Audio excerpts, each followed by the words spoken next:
கதையோடைய ஆரம்பத்திலேயே இதோ இருக்காங்கல்ல, இந்த பொண்ணோட பேர் தான் க்ளாய். வந்த மெயில் லெட்டர்ஸ் எல்லாத்தையும் எடுத்துக்கிட்டு வீட்டுக்குள்ள போகும்போதுதான் அதுல ஒரு லெட்டர் லீகல் நோட்டீஸ். அதாவது க்ளாய் இருக்கிற வீட்டை ஏலத்துக்கு விட போறாங்களாம் பேங்க்காரங்க. உடனே க்ளாயும் பேங்குக்கு கால் பண்ணி, என்னங்க நினைச்சுக்கிட்டு இருக்கீங்க, நாங்க வாழ்ந்துகிட்டு இருக்கிற வீடு திடீர்னு ஏலம் விட்டீங்கன்னா நாங்க எங்க போவோம்? இங்க பாருங்க மேடம், நீங்க வாங்கின கடனை கட்டாததுனாலதான் நாங்க வீட்டை ஏலத்துக்கு விடுறோம். காசை கொடுங்க, உங்க வீடு நீங்களே வச்சுக்கோங்க. இங்க பாருங்க, எங்க அப்பா இறந்து போயிட்டாரு, அவரோட இன்சூரன்ஸ் மணி வந்துரும், அந்த பணத்தை கொடுத்து நான் கடனை அடைச்சிடுறேன். ஆனா பேங்க்காரங்க என்ன சொல்றாங்கன்னா, இன்சூரன்ஸ் ரூல்ஸ் படி அவங்க அப்பா இறந்து போனதுக்கு இன்சூரன்ஸ் பணம் வராதான். வேற வழியே இல்ல, உங்க வீட்டை நாங்க ஏலம் தான் விட போறோம், சீக்கிரமா பணத்தை கட்டுங்க அப்படின்னு சொல்றாங்க. க்ளாய்க்கும் என்ன பண்றதுன்னு தெரியல. க்ளாய்க்கு இப்ப சொந்தம்னு இருக்கிறதுலாம் அவங்களோட பிரதர் டிஜே மட்டும்தான். ஆனா அந்த பயவலியும் இப்ப ராஸ் அப்படின்ற ஒரு ஆள் கூட சேர்ந்துகிட்டு ஒரு இடத்த கொள்ளையடிக்கிறதுக்கு போறான். இங்க பாரு டிஜே, நான் போறேன், பணத்தை சுருட்டிட்டு ஓடி வரேன், நீ ரெடியா கார் ஆன் பண்ணி வச்சுக்கிட்டு இரு, புரியுதா? ஐயோ ராஸ், எனக்கு கார்லாம் அவ்வளவா ஓட்ட தெரியாது, நான் என்ன ஓடி போயிட்டு பணத்தை எடுத்துட்டு வரட்டா? டேய், போயிட்டு அந்த ஆளு முன்னாடி கண்ணை காட்டி நிப்பாட்டி மிரட்டணும்டா. என்ன மாதிரி ஒரு ஆளு போனா பயந்து பணத்தை கொடுப்பான், நீ எல்லாம் போனா பயப்படவே மாட்டானுங்க. அதனால நீ கார் ரெடியா ஆன் பண்ணி வச்சுக்கிட்டு, நான் வந்த உடனே புஷ்னு போயிடலாம் அப்படின்னு ராஸ் சொல்லிட்டு ரெண்டு பேருமே முகத்துல மாஸ்க போட்டுக்கிட்டு அந்த ராஸ் இப்ப அந்த ஸ்டோருக்குள்ள போறாரு பணத்தை எடுத்துட்டு வரதுக்காக. இங்க வெளியே நம்ம டிஜே காரை ஓட்டுறதுக்கு ரெடியா இருக்காரு ஆளு. ஆனா சடனா கன்னை ஷூட் பண்ற மாதிரி ஒரு சவுண்ட் கேக்குது. டிஜேக்கு எதுவும் புரியல. ஸ்டோருக்குள்ள இருந்து அந்த ராஸும் ஓடி வராரு, அதுவும் குண்டடி பட்டு உயிருக்கு போராடி. ஏன்னா கடைக்காரன் பெரிய ஷார்ட் கன்னையே வச்சிருக்கான். அந்த ராஸ் கொண்டு போனது ஜஸ்ட் பொம்மை துப்பாக்கி. அந்த ராஸும் காருக்குள்ள ஏறதுக்கு முன்னாடியே அவரு சுருண்டு கீழே விழுறாரு. அடுத்தது அந்த கடைக்காரன் நம்ம டிஜேவை தான் காலி பண்ண வர பயந்து போன டிஜே டக்குன்னு கார் எடுத்துக்கிட்டு அங்க இருந்து எஸ்கேப் ஆகி போறாரு. இந்த இடத்துல தான் இந்த படத்தோடைய பேரையே போடுறாங்க, பிளே டெட். உயிர் தப்பிச்சு வந்த டிஜே நேரா வீட்டுக்கு வர அங்க நம்ம க்ளாய் இருக்காங்க. க்ளாய் டிஜேக்கு அடிபட்டதை பார்த்து ரொம்ப பயந்து போறாங்க. டே, என்னடா ஆச்சு உனக்கு? அதெல்லாம் சொல்றேன், ஃபர்ஸ்ட் எனக்கு ரொம்ப வலிக்குது அப்படின்னு சொல்ல அடிப்பட்ட காயத்துக்குலாம் அவங்க மருந்து போடுறாங்க. அப்புறம் டிஜே நடந்த எல்லா விஷயத்தையும் சொல்ல க்ளாய் கடுப்பாக்குறாங்க. உங்ககிட்ட நான் நிறைய தடவை சொல்லிட்டேன், அந்த ராஸ் கூட சேராதன்னு, அவன் ரொம்ப மோசமானவன், இப்ப பாரு எவ்வளவு பெரிய நிலைமையில வந்து நிக்கிறேன்ட்டு. உடனே டிஜேவும், க்ளாய் அது உன்னோட பாய் ஃப்ரெண்டு, மறந்துட்டியா? பாய் ஃப்ரெண்ட் கிடையாதுடா, எக்ஸ் பாய் ஃப்ரெண்டு, இப்ப நாங்க பிரிஞ்சிட்டோம். சரி ஏதோ ஒண்ணு, இப்ப அந்த ராஸ் எங்க? அது வந்து க்ளாய் அந்த டிஜே இறந்து போயிட்டான் அப்படின்னு ஒரு சொல்ல நம்ம க்ளாயும் ஷாக் ஆகுறாங்க. ஆனா டக்குன்னு யோசிக்க ஆரம்பிக்கிறாங்க. ஏன்னா நம்ம க்ளாய் சாதாரண ஆளு கிடையாது, அவங்க கிரிமினாலஜி படிச்சவங்க. அதாவது ஒரு கேஸ் நடக்குதுன்னா இருக்கிற ஆதாரங்களை வச்சு அந்த கேஸுக்கு சம்பந்தப்பட்டவங்க கொலகாரன் திருடனை கண்டுபிடிக்கிறது எப்படின்ற படிப்பு. அதனால அடுத்தது போலீஸ் என்ன பண்ண போறாங்கன்ற விஷயம் எல்லாமே உங்களுக்கு தெரியும். நீ சொல்ற டைமிங் வச்சு பார்த்தா இந்நேரத்துக்கு போலீஸ் அங்க வந்திருப்பாங்க அப்படின்னு இவங்க சொல்ல அதுக்கேத்த மாதிரியே தான் போலீஸ் ராஸ் இறந்து போன இடத்துக்கு வராங்க. இருக்கிற எல்லா எவிடன்ஸையும் கலெக்ட் பண்ணி ராஸோட உடம்ப மார்ச்சரிக்கும் அனுப்புறாங்க. இங்க டிஜே போலீஸ் அவரையும் பிடிக்க போறாங்க அப்படின்னு சொல்லி பயத்துல இருக்காரு. க்ளாயும், நீ ஒன்னும் கவலைப்படாத, நான் கேட்கறதுக்கு மட்டும் பதில் சொல்லு, உங்க முகத்தை அங்க இருந்தவங்க யாராவது பார்த்தாங்களா? இல்ல யாரும் பார்க்கவே இல்லை, நாங்க மாஸ்க் போட்டு இருந்தோம். சூப்பர். சரி, நீங்க கார்ல தான் நாங்க போயிருப்பீங்க, யாரோட காரை யூஸ் பண்ணீங்க? இல்ல அது எங்க கார் கிடையாது, வெளியே இருந்து திருடின காரு. அந்த காரை நீ என்ன பண்ண? அத ஊருக்கு ஒதுக்குப்புறமா கொண்டு போய் மொத்தமா எரிச்சிட்டேன். உண்மையிலேயே நீ நல்ல வேலை பண்ண. ஏன்னா போலீஸ் இப்ப அடுத்தது உங்க காரை வச்சுதான் தேட ஆரம்பிப்பாங்க. ராஸ் இறந்து போன இடத்துல உன்னோட சம்பந்தப்பட்ட ஏதாவது ஒரு பொருள் இருந்ததா? இல்ல அப்பெல்லாம் எதுவும் கிடையாதுன்னு தான் நினைக்கிறேன் அப்படின்னு டிஜே யோசிக்கும் போது, ஐயோ என்னோட போனு அது ராஸ் கிட்ட தான் இருந்தது. இதை கேட்ட உடனே க்ளாயும், அவ்வளவுதான், இந்த ஒரு விஷயம் போதும் நீ இந்த கேஸ்ல மாட்டுறதுக்கு அப்படின்னா க்ளாய் சீக்கிரமா நம்ம போய் அந்த போனை எடுத்துட்டு வந்துடலாம். டேய், அது அவ்வளவு ஈஸியான விஷயம் கிடையாது. இந்நேரத்துக்கு இறந்து போன ராஸ மார்ச்சரிக்கு கொண்டு போயிருப்பாங்க. அந்த இடத்துல தான் இறந்து போன எல்லாருடைய திங்ஸையும் வச்சிருப்பாங்க. உன் போனும் அங்கதான் இருக்கும். அப்பனா அவ்வளவுதான், என் கதை முடிஞ்சது அப்படின்னு டிஜே பயத்துல இருக்கும் பொழுது, நீ ஒன்னும் கவலைப்படாத, உனக்கு நான் ஹெல்ப் பண்றேன் அப்படின்னு சொல்லி நம்ம க்ளாய் ரெண்டு பிளான போடுறாங்க. பிளான் ஏ என்ன அப்படின்னா, திருட்டுத்தனமா உள்ள போய் அந்த எவிடன்ஸை எடுத்துட்டு வரணும். ஆனா என்ன, அந்த மார்ச்சரி ஃபுல்லாவே கேமரா இருக்கு. சோ அதனால க்ளாய் வந்து ஃப்ரண்ட் டோர் கிட்ட வராங்க. உள்ள இருக்கிற டாக்டரை கான்டாக்ட் பண்ணணும்னா வெளியே இருந்தே நம்மளால கான்டாக்ட் பண்ண முடியும். சோ க்ளாயும், என்னோட ஃப்ரெண்டு ஒருத்தி ஆக்சிடென்ட்ல இறந்து போயிட்டா, அவ உடம்பு உள்ளதான் இருக்குன்னு நினைக்கிறேன், கொஞ்சம் என்ன உள்ள விட்டீங்கன்னா நான் வந்து பாப்பேன் அப்படின்ற மாதிரி பிட்டு போட்டுக்கிட்டு இருக்க. இந்த நேரத்துல க்ளாயோடைய பிரதர் டிஜே அந்த மார்ச்சரிக்கு அந்த பக்கமா சுத்தி வந்து உள்ள போக முடியுமான்னு ட்ரை பண்றாரு. ஆனா எல்லா கம்பியும் நல்லா ஸ்ட்ராங்கா இருக்கு, உள்ள டாக் வேற இருக்கா. சோ இவரால உள்ள போகவே முடியல. அதனால நம்ம க்ளாயும் டாக்டரை கான்டாக்ட் பண்ண ட்ரை பண்ணாங்களே, அவர்கிட்ட இருந்து எந்த ஒரு ரெஸ்பான்ஸும் இல்ல. சோ டிஜேவும் வந்து, க்ளாய் இதெல்லாம் வேலைக்கே ஆகாது அப்படின்னா வேற வழி இல்ல, பிளான் பி போட வேண்டியதான். பிளான் பினா என்னது? எனக்கு தெரிஞ்ச ஒரு மெடிசன் இருக்கு, அந்த மெடிசனை என் உடம்புல நான் இன்ஜெக்ட் பண்ணிக்கிட்டேன்னு வச்சுக்கேன், அவ்வளவுதான், கொஞ்ச நேரத்துக்கு நான் அப்படியே இறந்து போன மாதிரியே இருப்பேன். என் உடம்புல பல்ஸ் இருக்காது, ஹார்ட் பீட் எதுவுமே இருக்காது. அந்த நேரத்துல நான் இறந்து போயிட்டேன் அப்படின்னு நினைச்சு மார்ச்சரிக்குள்ள கொண்டு வருவாங்க. கொஞ்ச நேரம் கழிச்சு நான் கண்ணை முழிச்சு எழுந்து அந்த எவிடன்ஸான போனை ஆட்டைய போட்டு அழகா வெளியே வந்துருவேன். ஆனா க்ளாய் இதை கேட்க ரொம்ப ரிஸ்கா தெரியுது, வேற வழி இல்லடா, நீ தப்பிக்கணும்னா நான் இந்த ரிஸ்கை எடுத்துதான் ஆகணும் அப்படின்னு சொல்லி நேரா ஒரு வெட்டினரி ஹாஸ்பிட்டலுக்கு போறாங்க. அங்க இருக்கிற ஒரு லேடி அந்த மெடிசனை அதிக விலைக்கு வைக்கிறாங்க. வேற வழி இல்லாம இவங்களும் காசு கொடுத்து வாங்கிட்டு வராங்க. கரெக்டா ஒரு பிரிட்ஜ் கிட்ட போய் போயிட்டு டிஜே நல்லா ஞாபகம் வச்சுக்கோ, நான் இன்ஜெக்ட் பண்ண உடனேயுமே போலீஸுக்கு கால் பண்ணி எங்க ஒரு டெட் பாடியை பார்த்தேன் அப்படின்னு சொல்லு. சோ அவங்க என்ன கண்டிப்பா அந்த மார்ச்சரிக்கு தான் கொண்டு போவாங்க, ஏன்னா அதான் பக்கத்துல இருக்கு அப்படின்னு இவங்க சொல்றாங்க. சோ டிஜேவும் ஓகேன்னு சொல்ல நம்ம கிளாயும் அந்த இன்ஜெக்ஷனை போட்டுக்கிறாங்க.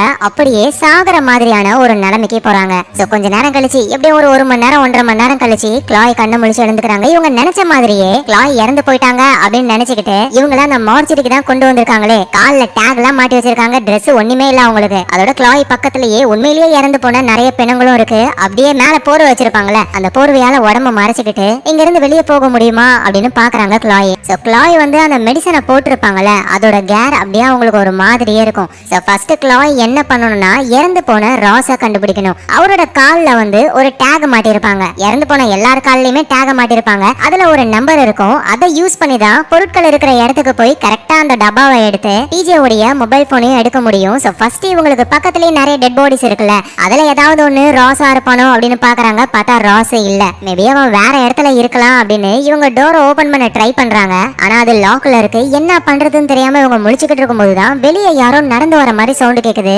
அதுதான் இந்த மார்ச்சுரியோட டாக்டர். அவர்கிட்ட ஒரு கொத்து சாவி இருக்கு. இங்க இருக்கிற மெயின் டோர், முக்கியமான டோர்ஸ் உடைய சாவி எல்லாமே அவர்கிட்ட தான் இருக்கு. அவரு இப்ப நம்ம கிளாய் இருக்கிற ரூமுக்கு தான் வந்துகிட்டு இருக்காரு. இத கிளாயும் புரிஞ்சுக்கிட்டு அவர் முன்னாடி இப்படி நின்னோம்னா அவ்வளவுதான் நம்ம மாட்டிப்போம் அப்படின்னு இறந்து போன மாதிரியே பெணங்களோட பெணங்களா அப்படியே படுக்க ஆரம்பிக்கிறாங்க. உள்ள வந்த டாக்டரும் அங்க இருக்கிற எல்லா டெட் பாடிஸையும் செக் பண்றாரு. சோ இத படுத்துக்கிட்டே நம்ம கிளாயும் பாக்குறாங்க. சடனா அந்த டாக்டர் கிளாய பாக்க அவ்வளவுதான். இப்ப நம்ம கிளாய் கண்ணை மட்டும் சிமிட்டாங்கன்னா கதை முடிஞ்சுது. ஆனா நல்ல வேலை கண்ட்ரோல் பண்ணி இறந்து போன மாதிரியே சீனை போட டாக்டருக்கும் எதுவும் டவுட் வரல. அவரு அங்க இருந்து ஒரு உடம்பு எடுத்துக்கிட்டு அங்க இருந்து அப்படியே வெளியே போறாரு. அவர் டோரை ஓபன் பண்ணி விட்டுட்டு போறாரு. அந்த டோர் திரும்ப அப்படியே க்ளோஸ் ஆகி லாக் ஆயிடும். அது க்ளோஸ் ஆகுறதுக்குள்ளேயே கிளாய் ஓடி போய் அந்த டோரை நிப்பாட்டுறாங்க. சோ இதனால அவங்களால அந்த ரூமை விட்டு வெளியே வர முடியுது. சோ நம்ம கிளாயும் வெறும் போர்வையை சுத்திக்கிட்டு தானே நடக்கிறாங்க. இதே காஸ்டியூம்ல எவ்வளவு நேரம் இருக்க முடியும்? சோ அதனால அட்டாப்சி பண்ற ஒரு ரூம்குள்ள போறாங்க. அங்க டாக்டர் போடுற மாதிரி கிரீன் கலர்ல Dress இருக்கு. சோ அதை எடுத்து இவங்க மாட்டிக்கிட்டு எவிடன்ஸ் ரூம் எங்க இருக்குன்னு தேடும் போதுதான் எவிடன்ஸ் ரூமையும் பாக்குறாங்க. உள்ள பார்த்தா பொட்டி பொட்டியா நிறைய எவிடன்ஸ் பாக்ஸஸ் இருக்கு. சோ இது ஃபுல்லாலாம் தேட முடியாது. ராஸோட ஐடி மட்டும் கிடைச்சதுன்னா கரெக்டான பாக்ஸை ஓபன் பண்ணி இவங்க அந்த போனை எடுக்க முடியும். இப்படின்னு அவங்க அந்த எவிடன்ஸ் ரூமை பார்த்துக்கிட்டு இருக்கும்போது உள்ளதான் அந்த டாக்டர் இருக்காரு. அவருக்கு வெளியே யாரோ இருக்கிற மாதிரி டவுட் வருது. வெளியே வராரு. டக்குன்னு இவங்க வேகமா ஓடி போயிடறாங்க அந்த அட்டாப்சி ரூமுக்கு. அந்த சவுண்டும் டாக்டருக்கு கேட்டு அவரும் அந்த ரூமுக்கு வராரு. இவங்க ஒரு பீரோவுக்கு பக்கத்துல அப்படியே ஒளிஞ்சுக்கிறாங்க. சோ டாக்டரும் கிட்டத்தட்ட நம்ம கிளாய பிடிக்கிற ரேஞ்சுக்கு வந்துட்டாரு. ஆனா அப்பதான் வெளியே யாரோ ஹாரன் அடிக்கிறாங்க கார்ல. சோ டாக்டரும் மெயின் ரூமுக்கு போறாரு. அங்கதான் சிசிடிவி கேமராவுடைய எல்லா ஃபுட்டேஜும் இருக்கும். சோ கார்ல ஒருத்தர் வெளியே வெயிட் பண்றாரு. அவரை கூப்பிடுறதுக்காக டாக்டர் அங்க இருந்து என்ட்ரன்ஸ்க்கு போறாரு. சோ பின்னாடியே ஃபாலோ பண்ணி நம்ம கிளாயும் என்ட்ரன்ஸ் வரைக்கும் வந்துடுறாங்க. கார்ல வந்தது யாரான்னு பார்த்தா அது ஒரு கேங் மெம்பர். இந்த டாக்டரும் அந்த கேங் மெம்பர் கிட்ட ஏதோ ஒரு பொட்டியை கொடுக்கறாரு. அதை வாங்கின கேங் மெம்பரும் கிட்னி ஓகே கொடுத்துட்ட, லிவர் வெடியறதுக்கு முன்னாடி வருவேன், லிவரை எடுத்து வை, இல்லனா எங்க கேங்ஸ்டர் அவ்வளவுதான் என்ன பண்ணுவாருன்னு தெரியும்ல. சோ டாக்டரும் சரி கொடுக்கறேன் அப்படின்னு சொல்றாரு. கேங் மெம்பரும் அங்க இருந்து போயிடுறாரு. திரும்ப வருவாரு போல ஆளு. இப்படி இவங்க ரெண்டு பேரும் பேசினதை கேட்டு நம்ம கிளாய் ஷாக் ஆகுறாங்க. இந்த மார்ச்சுரியில இருக்கிற டாக்டர் அட்டாப்சி பண்றன்ற பேர்ல மனுஷங்களுடைய ஆர்கன் எல்லாம் எடுத்து அதை ஒரு கேங்ஸ்டருக்கு வித்துக்கிட்டு இருக்காரு. சோ நம்ம இங்க ரொம்ப நேரம் இருந்தோம்னா அவ்வளவுதான் ஆபத்து, சீக்கிரமா போகணும்னு ஃபர்ஸ்ட் ராஸ கண்டுபிடிக்க ட்ரை பண்றாங்க. ஒரு வழியா ராஸ் அட்டாப்சி ரூமுக்கு பக்கத்து ரூம்ல இருக்காரு. சோ ராஸ் இறந்து போனதை நினைச்சு கிளாய் ரொம்ப ஃபீல் பண்றாங்க. அப்படியே அந்த துணியை விலக்கி பார்த்தா அவர் உடம்புல பெரிய வெட்டுக்காயெல்லாம் இருக்கு. இப்ப அந்த டாக்டர் அந்த கேங் மெம்பர் கிட்ட கிட்னியை கொடுத்தாருல, அது இந்த ராஸோட கிட்னி தான். சோ கிளாய்க்கு இந்த விஷயம் ரொம்ப சீரியஸ்னு புரிய வருது. ஐடி நம்பரை பார்த்துட்டு அவங்க அங்க இருந்து போகலானும் பொழுது டக்குன்னு அந்த ராஸோட கை நம்ம கிளாயை பிடிக்குது. பார்த்தா அவரு உயிரோட தான் இருக்காரு. ஆக்சுவலா ஸ்டார்டிங்ல ஒரு ஷூட் அவுட் நடந்ததுல அதுல இந்த ராஸ் செத்துருக்கலாம் மாட்டாரு, உயிரோட தான் இருப்பாரு. அந்த மார்ச்சுரியில இருக்கிற டாக்டர் ராஸ உயிரோடவே வச்சுக்கிட்டு ஒரு பார்ட்டா பிரிச்சு எடுக்க போறாரு. அடுத்தது அந்த கேங் மெம்பர் வரும்போது ராஸோடைய லிவரை கொடுக்கறதா தான் பிளான். ஏன்னா உயிரோட இருந்தாங்கன்னா ஒவ்வொரு பார்ட்டா ஃப்ரெஷ்ஷா எடுத்து கொடுக்கலாம். அதுக்காக தான் இந்த மாதிரி பண்றாரு. சோ கிளாயும் ராஸ் கிட்ட நீ ஒன்னும் கவலைப்படாத, நம்ம இங்க இருந்து வெளியே போயிடலாம். ஆனா இவங்க வெளியே போகணும் அப்படின்னா மெயின் டோரை டாக்டர் கிட்ட இருக்கிற சாவியை யூஸ் பண்ணி தான் ஓபன் பண்ண முடியும். அதனால கிளாய் ஃபர்ஸ்ட் அந்த டாக்டரோட சாவியை எடுக்கணும். சோ அந்த டாக்டர் ஒரு உடம்புக்கு பிரேத பரிசோதனை பண்ணிக்கிட்டு இருக்காரு. அப்ப அந்த சாவியெல்லாம் ஓரமா வச்சிடுறாரு ஆளு. அந்த நேரத்துல நம்ம கிளாய் பின்னாடி நைஸா அந்த சாவியை எடுத்துட்டு போயிடுறாங்க. அப்புறம் வேகமா ராஸ கூட்டிட்டு மெயின் டோருக்கு போறாங்க. ஆனா எந்த சாவியை போட்டா மெயின் டோர் ஓபன் ஆகும் அப்படின்னு தெரியல. ஒவ்வொரு சாவியா போட்டு திருப்பிக்கிட்டு இருக்காங்க. இந்த நேரத்துல டாக்டர் அந்த பிரேத பரிசோதனை எல்லாம் முடிச்சிடுறாரு. அடுத்தது இவர் ராஸோடைய லிவரை எடுக்கணும். சரி இங்க இருந்து போகலான்னு பார்த்தா சாவி மிஸ் ஆயிடுச்சு அப்படின்னு அவர் புரிஞ்சுக்கிறாரு. சோ டாக்டருக்கும் ஏதோ ஒன்னு டவுட் வருது. வேகமா அவருடைய மெயின் ரூமுக்கு போயிட்டு சிசிடிவி கேமரா எல்லாத்தையும் செக் பண்ணி பார்க்கும்போது பொழுது மெயின் டோர்ல நம்ம கிளாயும் ராஸும் தப்பிச்சுக்கிட்டு இருக்கிறத அவரு பாக்குறாரு. உடனே டாக்டர் ஒரு பட்டனை அழுத்த அவ்வளவுதான் இந்த மார்ச்சுரியோடைய மொத்த கரண்ட்டும் போயிடுது. இதுக்கு மேல சாவியை போட்டு ஓபன் பண்ணா கூட மெயின் டோர் ஓபனே ஆகாது. அப்புறம் டாக்டர் அவர் ஒரு மாஸ்க போட்டுக்கிட்டு மயக்க மருந்தை கொண்டு வந்து அப்படியே ராஸ் மேலையும் நம்ம கிளாய் மேலையும் அடிக்க அவங்க அங்கேயே மயங்கிடுறாங்க.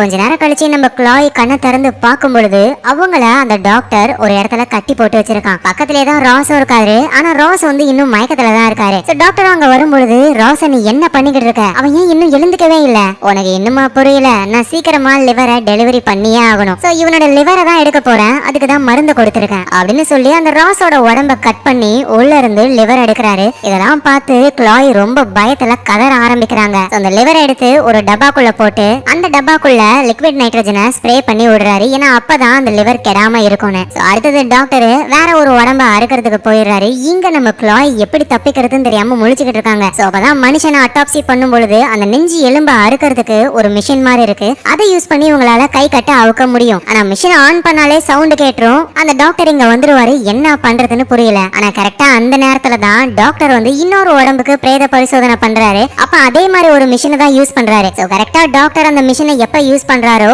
அந்த டைமிங்ல இவங்க இந்த மிஷினை யூஸ் பண்ணி கை கட்ட அறுக்க ஆரம்பிக்கிறாங்க. எல்லாமே சிங்க்ல போகுது. ஆனா கடைசியா நான் சிங்க் ஆயிடுது. டாக்டரும் என்ன நம்ம மிஷினை ஆஃப் பண்ணியும் சவுண்ட் கேக்குது அப்படின்னு டவுட் வந்து வேகமா அவரு நம்ம கிளாய் இருக்கிற ரூமுக்கு வந்து பாக்குறாரு. பார்த்தா கிளாய் எஸ்கேப் ஆகியிருக்காங்க. டாக்டரும் அந்த ரூம் ஃபுல்லா தேடுறாரு. கிளாய் அந்த ரூம்ல இல்ல, வேற எங்க போயிருப்பா அப்படின்னு இவர் வெளியே போய் தேட ஆரம்பிக்கிறாரு. பார்த்தா கிளாய் வந்து அந்த ராஸ் இருக்காருல்ல அவர் இருந்த அந்த ஸ்ட்ரெச்சருக்கு கீழே தான் அவங்க ஒளிஞ்சிருக்காங்க. டாக்டர் போனதுக்கு அப்புறம் அப்படியே வெளியே வந்து ரோஸை நினைச்சு ஃபீல் பண்றாங்க. ஏதோ ஒண்ணு அந்த எவிடன்ஸ் எடுத்துட்டு நம்ம சீக்கிரமா எஸ்கேப் ஆகணும் அப்படின்னு இந்த இடத்தை விட்டு போறாங்க. அந்த இடத்துல அந்த டாக்டர் யூஸ் பண்ணார்ல லிக்விட் நைட்ரஜன் ஸ்ப்ரே அதையும் அவங்க எடுத்து விட போறாங்க. எப்படியும் எவிடன்ஸ் ரூமுக்கு வந்துடுறாங்க. ஆனா சாவி இல்லாம அதை ஓபன் பண்ண முடியாது. ஆனா இவங்க கிட்ட தான் லிக்விட் நைட்ரஜன் இருக்கு. அத அந்த லாக்ல ஸ்ப்ரே பண்ண ஆரம்பிக்கிறாங்க. இந்த லிக்விட் நைட்ரஜன்ன்றது ரொம்ப ரொம்ப ஜில்லுன்னு இருக்கும். எந்த ஒரு பொருளையும் அது அப்படியே ஃப்ரீஸ் ஆக்கிடும். அதே மாதிரிதான் அந்த ஹேண்டிலும் ஃப்ரீஸ் ஆயிடுது. ஒரு இடி அடிக்கிறாங்க, அது அப்படியே சுக்கு சுக்கா உடைஞ்சி டோரும் அன்லாக் ஆயிடுது. அப்புறம் ராஸோடைய ஐடி நம்பரை வச்சு கரெக்டான பாக்ஸை எடுக்கிறாங்க. உள்ள அந்த மொபைல் இருக்கான்னு தேடுறாங்க. பார்த்தா ஒரு கன் இருக்கு. ஆனா என்ன, இது வந்து டம்மி கன்னு. நம்ம இந்த பிளாஸ்டிக் குண்டுலாம் போட்டு சுடுவோம்ல அந்த மாதிரி இரும்புல குண்டு இருக்கு. பட்டா ஆனா வலிக்கும். அந்த கன்னை வச்சுக்கிட்டு மொபைல் போன் எடுக்கலான்னு பொழுது அங்க அந்த டாக்டர் வந்துடுறாரு. இவங்க உடனே ஓடி போய் ஒளிஞ்சுக்கிறாங்க. அந்த டாக்டரும் நேரா அந்த பாக்ஸை பார்த்து இதுல அவ எதை எடுக்க ட்ரை பண்ணா அப்படின்னு அந்த மொபைல் போனை அவரு கரெக்டா எடுக்கிறாரு. டக்குன்னு கன்னை காட்டி நம்ம கிளாய் ஒழுங்கு மரியாதையா அந்த போனை கொடுத்துரு அப்படின்னா, நீ இந்த போனுக்காக தான் வந்திருக்கல, அப்படி இதுல என்ன இருக்கு, ஒழுங்கா கொடுத்துரு இல்லைன்னா உன்னை ஷூட் பண்ணிடுவேன். இங்க பாரு, போலீஸ் எவிடன்ஸ் இங்க வைக்கும் பொழுது புல்லட் எல்லாம் அன்லோட் பண்ணிட்டு தான் வைப்பாங்க. அது ஒரிஜினல் கன்னுக்கு, இது டம்மி கன்னு அப்படின்னு ஷூட் பண்றாங்க. அந்த இரும்பு புல்லட் தம்மா துண்டு அது அவர் மேல பட்டு ரத்தம்லாம் வருது. அந்த கேப்பை யூஸ் பண்ணி செல்போனை பிடுங்க ட்ரை பண்றாங்க. ஆனா முடியல. இங்கே இருந்தா டாக்டர் கிட்ட மாட்டி பொண்ணு வேகமா அங்க இருந்து தப்பிச்சு போக ட்ரை பண்றாங்க நம்ம கிளாய். டாக்டர் கிட்ட தான் அந்த மொபைல் போன் இருக்கு. உங்க கிளாயும் எங்க போறதுன்னு தெரியாம அப்படியே ஒவ்வொரு ரூமா போகும்பொழுது பேஸ்மெண்ட்ல ஒரு ரூம் பாக்குறாங்க. அந்த இடமே வித்தியாசமா பர்பிள் கலர்ல லைட் அடிச்சு இருக்கு. உள்ள போய் பார்த்தா நிறைய பேஷண்ட் அப்படியே படுத்து கிடக்குறாங்க. எல்லாரும் உயிரோட இருக்காங்க. ஆனா அவங்க உடம்புல ஆர்கன் எல்லாமே மிஸ் ஆகுது. கிளாய்க்கும் இப்பதான் புரிய வருது, இது சாதாரண டாக்டர் கிடையாது, சைக்கோ டாக்டர் அப்படின்னு சொல்லி மனுஷங்களை புடிச்சு கொண்டு வந்து அவங்கள உயிரோட இருக்க வச்சு தேவைப்படும் பொழுது அவங்க உடம்புல இருந்து ஆர்கனை எடுக்கிற வேலையை பாக்குறாங்க. அங்க இருந்த ஒரு பேஷண்ட் ஒருத்தரும் ப்ளீஸ் என்ன காப்பாத்து, இது நரகமா இருக்கு, என்ன காப்பாத்து அப்படின்னு கத்துறாரா. இத பார்த்து கிளாய் ரொம்ப பயந்து போறாங்க. இந்த இடத்துல கேமரா எதுவும் இல்லாததுனால கிளாய் எங்க இருக்காங்க அப்படின்னு அந்த டாக்டருக்கு தெரியல. அதனால அந்த டாக்டர் வந்து மைக் வழியா பேசுறாரு. இந்த மார்ச்சரி ஃபுல்லாவே அவர் பேசுறது கேட்கும். நீ இந்த போனை எதுக்காக எடுக்க வந்தன்னு இப்பதான் புரியுது. உன் தம்பி கேஸ்ல மாட்டக்கூடாதுன்னு இதை எடுக்க வந்திருக்க. ஆனா வந்து அதை விட ஒரு பெரிய விஷயத்துல மாட்டிக்கிட்ட. நீ எங்க இருக்கியோ அங்கேயே இரு, உன்னை தேடி நானே வரேன் அப்படின்னு சொல்லி ஸ்டார்டிங்ல நம்ம கிளாயோட உடம்புல ஒரு துணியை போத்தி வச்சிருப்பாங்கல்ல, அந்த துணியை எடுத்து நம்ம டாக்டர் அவர்கிட்ட ஒரு டாக் இருக்கு அதை மோப்பம் பிடிக்க வைக்கிறாரு. அது நேரா நம்ம கிளாய் எங்க இருக்காங்களோ அங்க போகுது. கிளாய் வந்து அந்த டாக்டருடைய பர்சனல் ரூம் மாதிரி இருக்கு. டாக்டர் வந்து ஒய்ஃப் பொண்ணுன்னு சந்தோஷமான லைஃப வாழ்ற மாதிரி போட்டோஸ்லாம் இருக்கு. இதை பார்க்கும்போது நம்ம என்ன புரிஞ்சுக்கணும் அப்படின்னா, இவரு மாதிரி சைக்கோ எல்லாருமே சந்தேகமே வராத மாதிரி ஒரு நார்மல் லைஃப வாழ்றவங்க தான். அதனால இப்பெல்லாம் யாரு சைக்கோ எவன் நல்லவனு கண்டுபிடிக்கிறது ரொம்ப ரொம்ப கஷ்டம். நல்ல வேளையா அந்த ரூம்லயே ஒரு டெலிபோன் இருக்கு. கிளாயும் அவங்க பிரதர் டிஜேக்கு கால் பண்றாங்க. ஏய் என்ன ஆச்சு, நீ உண்மையிலேயே செத்து போயிட்டேன்னு நினைச்சேன் தெரியுமா, உள்ள என்ன பண்ணிக்கிட்டு இருக்க, சீக்கிரம் வெளியே வா. டேய் நான் சொன்னா கூட உனக்கு புரியாதுடா, பெரிய ப்ராப்ளத்துல மாட்டிக்கிட்டு இருக்கேன், சீக்கிரமா போலீஸ்க்கு கால் பண்ணு, இந்த இடத்துல ஆர்கன் எல்லாம் திருடிக்கிட்டு இருக்காங்கடா அப்படின்னு சொல்ல போனும் திடீர்னு கட் ஆயிடுது. ஏன்னா அந்த டாக்டர் போன் லைனை கட் பண்ணிடுறாரு. அதோட அவரு கூட அவர் வளர்க்குற அந்த டாகும் இருக்கு. அது கிளாய முறைச்சு பாக்குது. டாக்டர் சிக்னல் கொடுத்த உடனேயுமே அது கிளாய பிடிக்கிறதுக்கு போகுது. நாய்க்கு பயந்து அவங்க வேகமா தெரிச்சுக்கிட்டு ஓடுற பாக்குறாங்க அது பின்னாடியே வந்துகிட்டே இருக்கு. சோ நாய் கடிக்காத மாதிரி ஒரு ரூம்குள்ள போயிட்டு டோரை க்ளோஸ் பண்ணிக்கிறாங்க. இந்த நேரத்துல வெளியே டிஜே போலீஸ்க்கு கால் பண்ண போலீஸும் அந்த இடத்துக்கு வராங்க. அவங்க டிஜேவை பார்த்த உடனே டேய் உன்னதானே நாங்க தேடிக்கிட்டு இருக்கோம், அந்த ராசுக்கும் உனக்கு எதுவும் சம்பந்தம் இருக்கு சார்? அதை பத்தி நான் அப்புறம் சொல்றேன் சார். உள்ள பெரிய ப்ராப்ளம் நடக்குது சார். எங்க அக்கா உள்ளதான் போயிருக்கா. உன் அக்கா ஏன்டா உள்ள போறா? செத்தவங்க தான்டா உள்ள இருப்பாங்க. உள்ள மோசமான விஷயம் நடக்குது சார். ஆர்கன் எல்லாம் திருடிக்கிட்டு இருக்காங்க. ப்ளீஸ் சீக்கிரம் வந்து எங்க அக்காவை காப்பாத்துங்க அப்படின்னு சொல்ல போலீஸும் சரி வா உள்ள போலாம் அப்படின்னு டிஜேவையும் கூட்டிக்கிட்டு அவரு போறாரு. சோ போலீஸ் வெளியே இருந்து அதான் மைக் மாதிரி ஒண்ணு இருக்கும்ல, உள்ள இருக்கிற டாக்டர் கிட்ட கான்டாக்ட் பண்ண முடியும். அதுல உங்க மார்ச்சுரியை நாங்க செக் பண்ணி பார்க்கணும், கொஞ்சம் டோரை ஓபன் பண்றீங்களா அப்படின்னு சொல்ல டாக்டரும் ஓகேன்னு டோரை ஓபன் பண்றாரு. போலீஸும் டிஜேவும் உள்ள போக ஆரம்பிக்கிறாங்க. இந்த விஷயத்த நம்ம கிளாயும் புரிஞ்சுக்கிறாங்க. சோ கிளாய் உடனே என்ட்ரன்ஸ் டோருக்கு போகணும். ஆனா வெளியே தான் டாக் இருக்கு, என்ன பண்றதுன்னு யோசிக்கும் போதுதான் அந்த ரூம்குள்ளேயே ஒரு ஐஸ் பாக்ஸ் இருக்கு. அதுக்குள்ளதான் அந்த டாக்டர் ராஸோடைய லிவரை வச்சிருப்பாரு. அந்த லிவரை எடுத்து டாக் கிட்ட போட அது அதை சாப்பிட போயிடுது. இவங்க எஸ்கேப் ஆகி என்ட்ரன்ஸ்க்கு வராங்க. எப்படியோ ஒரு வழியா போலீஸையும் அவங்க பிரதர் டிஜேவையும் பாத்துறாங்க. இப்பதான் கிளாய்க்கே நிம்மதி. சோ போலீஸும் என்னமாச்சு, உள்ள என்ன நடக்குது சார்? நான் ரோட்ல மயங்கி விழுந்து கிடந்தேன் சார். நான் இறந்து போயிட்டு நினைச்சு இங்க கொண்டு வந்தாங்க. ஆனா நான் உயிரோட தான் இருக்கேன். உள்ள வந்ததுக்கு அப்புறம் தான் சார் தெரியுது இங்க இருக்கிற டாக்டர் மனுஷங்களை உயிரோட புடிச்சு அவங்க உடல் உறுப்புகளை எல்லாம் வித்துக்கிட்டு இருக்கான் அப்படின்னு சொல்றாங்க. சரி சரி நீ ஒன்னும் கவலைப்படாத, அந்த டாக்டரை நான் பாத்துக்கிறேன் அப்படின்னு போலீஸ் முன்னாடி போக ஆரம்பிக்கிறாரு. நம்ம கிளாயும் டிஜே நீ ஓகே தானே டிஜே கிட்ட வரலான்னு போதுதான் அந்த போலீஸ் அவரோட லத்தியாலேயே மண்டையிலே ஒரு அடி கிளாய்க்கு. கிளாய் அப்படியே கீழே விழுந்துடுறாங்க.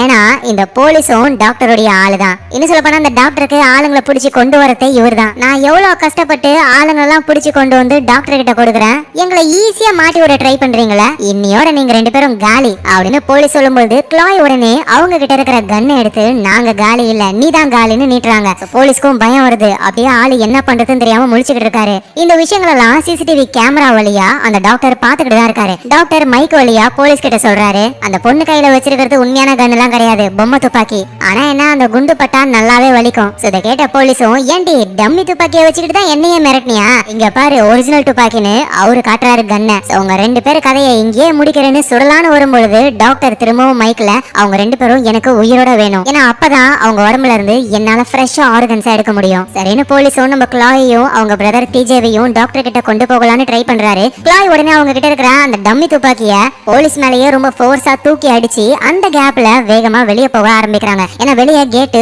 ஓபன்ல தான் இருக்கு. இத புரிஞ்சுக்கிற டாக்டர் அங்க இருந்து தான் எல்லாத்தையும் கண்ட்ரோல் பண்ண முடியுமே, கேட்டை லாக் பண்ண ஆரம்பிக்கிறாரு. சோ கிளாயையும் டிஜேவையும் பிடிக்க திரும்பவும் நம்ம டாக தான் அனுப்பணும்னு டாக்டர் அவரோட டாக தேடி வந்தா அது லிவரை சாப்பிட்டுக்கிட்டு இருக்கு. டாக்டர் செம்மையா கடுப்பாக்குறாரு. சோ அப்புறம் அவரோட டாக அனுப்ப அது நம்ம கிளாயையும் டிஜேவையும் திரட்ட ஆரம்பிக்குது. சோ கிளாய் என்ன சொல்றாங்கன்னா, டிஜே நீ எப்படியாவது வேலியை ஏறி அந்த பக்கம் போய் ஹெல்ப்புக்கு ஆளுங்களை கூட்டிட்டு வான்னு சொல்ல அவரும் வேலி மேல ஏற ஆரம்பிக்கிறாரு. ஆனா அந்த டாக்டர் அந்த வேலி ஃபுல்லாவே கரண்ட பாஸ் பண்ண அப்படியே ஷாக் அடிச்சு கீழே விழுந்துடுறாரு. அந்த இடத்துக்கு டாகும் வந்து டிஜேவை கடிக்க ஆரம்பிக்குது. அந்த டாக் கிட்ட இருந்து டிஜேவை காப்பாத்தணும்னு கிளாய் என்ன பண்றாங்கன்னா, அந்த டாக தொட்டுக்கிட்டு இவங்க அந்த கரண்ட் கம்பியை தொட நம்ம கிளாய் மூலியமா ஷாக்கு அந்த டாகுக்கும் வர வழியில அந்த டாக் டிஜேவை விட்டுடுது. அதுக்கப்புறமா கிளாயும் டிஜேவும் பேஸ்மெண்ட் மாதிரி ஒரு இடம் இருக்கு, அதுக்குள்ள போயிட்டு டோரை க்ளோஸ் பண்ணி குறுக்க ஒரு கம்பியை போட்டுறாங்க. டாகும் அந்த இடத்துல தான் நிக்குது. அந்த இடத்துக்கு போலீஸும் வராரு. உள்ள போனவங்க வெளியே வரக்கூடாதுன்னு அப்படியே லாக்கும் பண்ணிடுறாரு. அங்க டாக்டரும் வராரு. அவங்க வென்டிலேஷன் சிஸ்டம்ல இருக்காங்க. அதெல்லாம் ஒன்னும் பிரச்சனை இல்ல, மயக்கம் மருந்து அனுப்பணும்னா அவங்க மயக்கம் போட்டுருவாங்க,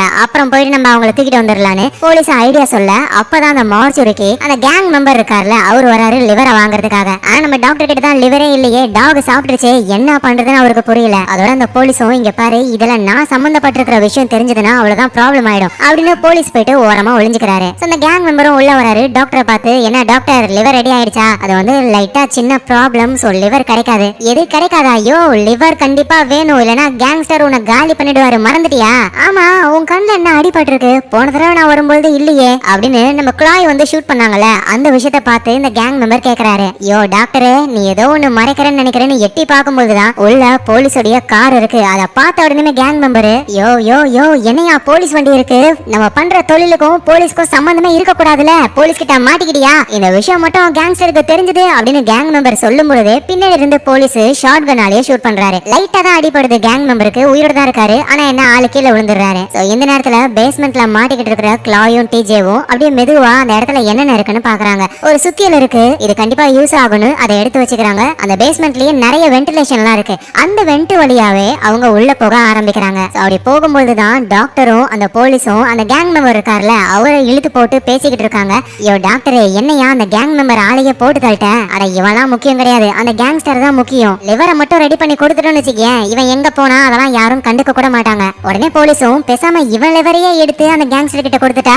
நீ வேற கரெக்டா ஷார்ட் கன்லாம் அவன் லிவர்ல ஷூட் பண்ணிருக்க, இவனுக்கே லிவரை மாத்தணும். ஆனா உன் லிவர் நல்லா தானே இருக்கு அப்படின்னு டாக்டர் தொடராரா. இங்க பாரு டாக்டர், மத்தவங்க கிட்ட பண்ற வேலையெல்லாம் என்கிட்ட பண்ற வேலை வச்சுக்காத. அதான் 2 பேர் இருக்காங்களா, அக்காவும் தம்பியும், அதுல ஒருத்தவங்கள புடிச்சு அவங்க லிவரை எடுத்து கேங்ஸ்டர் கிட்ட கொடுப்போம். என்ன சொல்ற? நானும் அதுதான் யோசிச்சேன். அந்த 2 பேர்ல ஒருத்தவங்கள புடிச்சிட்டு வான்னு சாவியை கொடுத்து அனுப்புறாரு. சோ போலீஸும் நம்ம கிளாய் இல்லனா டிஜே 2 பேர்ல யாரையாவது ஒருத்தரை பிடிக்கலான்னு ரெடி ஆகுறாரு. இந்த நேரத்துல டாக்டர் வந்து அந்த கேங்ஸ்டருக்கு கால் பண்ணி, இந்த மாதிரி லிவர் கொஞ்சம் லேட் ஆகும், அதோட உங்க ஆளு இன்னும் வந்து சேரல, வேற ஏதாவது ஆளை அனுப்புங்க, நான் லிவரை ரெடி பண்ணி வைக்கிறேன் அப்படின்னு இவரு சொல்றாரு. அதோட அந்த கேங் மெம்பர் இருக்கார்ல அவரோட காரையும் ஓரமா ஒளிச்சு வைக்கிறாங்க. சோ இப்படி டாக்டர் போன்ல பேசிக்கிட்டு இருக்கும்போது கிளாயும் டிஜேவும் சேர்ந்து அடிபட்டு கிடக்குற அந்த கேங் மெம்பரை காப்பாத்தி அவரையும் வெண்டு வழியா கூட்டிட்டு போறாங்க. எந்த இடத்துக்கு போறாங்கன்னா, அந்த பிங்க் கலர்ல லைட் இருக்கிற ஒரு செட்டப் இருக்கும்ல, உயிரோட நிறைய பேர் வச்சிருப்பாரு டாக்டர், அந்த இடத்துல போயிட்டு சேஃபா இருக்காங்க இவங்க. அந்த கேங் மெம்பரும், எப்பாடி என்ன மட்டும் உயிரோட வெளியே கூட்டிட்டு போயிட்டீங்க, உங்களுக்கு $10,000 தரேன். உடனே டிஜே, இல்ல எங்களுக்கு $25,000 வேணும். கிளாயும், ஏன்டா இப்படி பண்ற?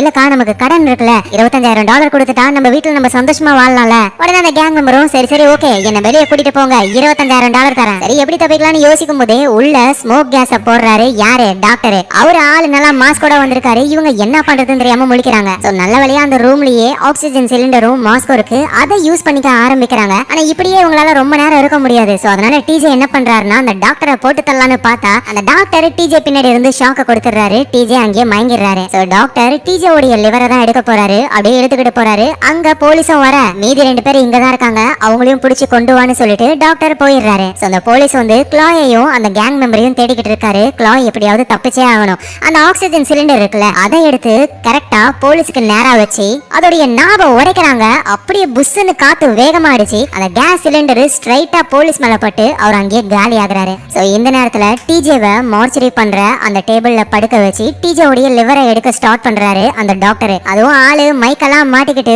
பேசிக்கிட்டே பண்றாரு. இப்ப உன்னோட தம்பி டிஜேவோட வயித்தை நான் கிழிக்க போறேன், கிழிச்சு உள்ள இருக்கிற லிவரை எடுக்க போறேன் அப்படின்னு பேச, இந்த விஷயத்தை எப்படியாவது தடுக்கணும்னு நம்ம கிளாயும் அந்த இடத்துக்கு வர ஆரம்பிக்கிறாங்க. ஆனா என்ன, அந்த மயக்க மருந்தெல்லாம் கொஞ்சம் சுவாசிச்சிருப்பாங்க. சோ அதனால கேரா இருக்கு அவங்களுக்கு. ஆனா எப்படியோ அவங்க அந்த டிஜே இருக்கிற இடத்துக்கு வராங்க. ஆனா அங்க டாக்டர் இல்ல. பார்த்தா டாக்டர் பின்னாடி இருக்காரு. நம்ம கிளாய பிடிச்சி கிளாய காலி பண்ண ட்ரை பண்றாரு. கிளாயும் முடிஞ்ச வரைக்கும் தப்பிக்க ட்ரை பண்றாங்க. அப்பதான் அங்க லிக்விட் நைட்ரஜன் இருக்கு, அதை எடுத்து டாக்டருடைய முகத்திலேயே அடிக்க, அது ரொம்ப ரொம்ப கோல்டா இருக்குமா, அப்படியே அவரோட ஒரு சைடு முகம் அப்படியே ஃப்ரீஸ் ஆயிடுது. அப்புறம் அந்த சிலிண்டராலேயே மண்டையில ஒண்ணு வைக்கிறாங்க. டாக்டரோட ஃபேஸ் கீழே இடிச்சு ஃப்ரீஸ் ஆகி போயிருந்த அவருடைய பாதி முகம் அப்படியே நொறுங்குது. So doctor கடுப்பாகிறாரு. நம்ம கிளாய போட்டு செம்ம அடி அடிச்சு கத்தியாலேயே கிளாய போட்டு தள்ளலாம் நினைக்கும் பொழுது பின்னாடி இருந்த அந்த கேங் மெம்பர் அவரு டாக்டரை ஒரு சொருகு, அப்புறம் கிளாயும் கத்திய வாங்கி ஒரு சொருகி அந்த டாக்டருடைய கதையை முடிக்கிறாங்க. சோ எப்படியோ இவங்க தப்பிக்கிறாங்க. யோ கேங் மெம்பரு, காசு தரேன்னு சொல்லிருக்க மறந்துடாத.